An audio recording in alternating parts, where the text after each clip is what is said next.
So 2 summers ago, my housemate went to study in Africa, and she got a subletter to share a house with us, who she found on the anthropology department grad school mailing list. So this seemed like a safe option. Like right away, we knew that the subletter would be a 4-year PhD grad student, and this sort of implied a level of, intellect and responsibility. So I couldn't foresee a problem with this subletter. The day she moved in, my sweetheart Chris was home, and he helped her carry all of her stuff in. And Chris said that she had several boxes of things, like he lugged all of them upstairs for her, and her room was sort of next door to ours upstairs. Stacked them on her floor, and then they went downstairs and he made her coffee and they chatted. I was out with a friend at the time, and when I arrived back home, they had just finished moving all of the boxes and were sitting chatting over the coffee that he had made in the living room. Later, I asked Chris if anything odd had happened over the course of their conversation, but he said that they mostly just talked about normal getting to know you kinds of things, like what they were studying and what classes they had taken and stuff. Grad school talk.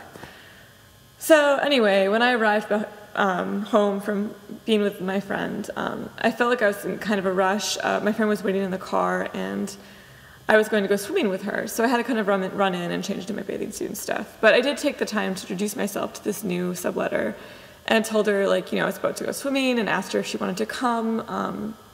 And she, in a very friendly way, said she would rather spend some time unpacking, but that maybe we could have dinner later that evening or something. So Chris decided he would come swimming with me, and so we left, and we were gone for quite a long time. I don't know, 3 or 4 hours. When we came home, the house was empty. The subletter wasn't there at the moment, so we thought, oh man, maybe we won't be doing dinner with her. So we just sort of looked around the kitchen for some food. When we walked into the kitchen, there was the cabinet that was open, containing all of this new housemate's food. I shut the cabinet and then opened the fridge and saw that she'd also placed a lot of food in there as well. She had milk and vegetables and various containers of things neatly stacked all to one side of the fridge, this very precise, huge stack of food that was very obviously separated from our food and our other housemate's food. But the thing that struck me the most in the fridge, the most, incredible thing in the fridge, was that she had this giant silver bowl, huge silver bowl, one of those big mixing bowls, full of red Jello. Now this wasn't just one package of Jello, it must have been 2, 3 packages of Jello that were made. It was the largest thing in the fridge, and the image of it sitting there really struck me so that I laughed out loud when I saw it. Jello is something I never see adults eat in their homes. It's like a cafeteria food. Maybe I'm being naive, maybe plenty of people eat red Jello, but to me it seemed like a really odd thing for this grad student subletter to make on her first night of moving in somewhere. This was a real necessity for this person. She just had to have this red Jello right away, within the first few hours of moving into a new house. So anyway, we went to bed early that night, and we never had dinner together. She never seemed to come back when we had fallen asleep, so I figured, she knew people in Bloomington, she's probably just out, with her own friends. And the next morning when I woke up, I didn't really hear a peep from her, so I was sort of quiet getting out of bed, and I didn't want to disturb her in the room next door. I went downstairs into the kitchen, and then a gleam from underneath the toaster oven caught my eye, so I reached for it and realized that it was a key. It was our house key, and it, in fact, was our subletter's house key. So I immediately thought, oh no, she was locked out last night.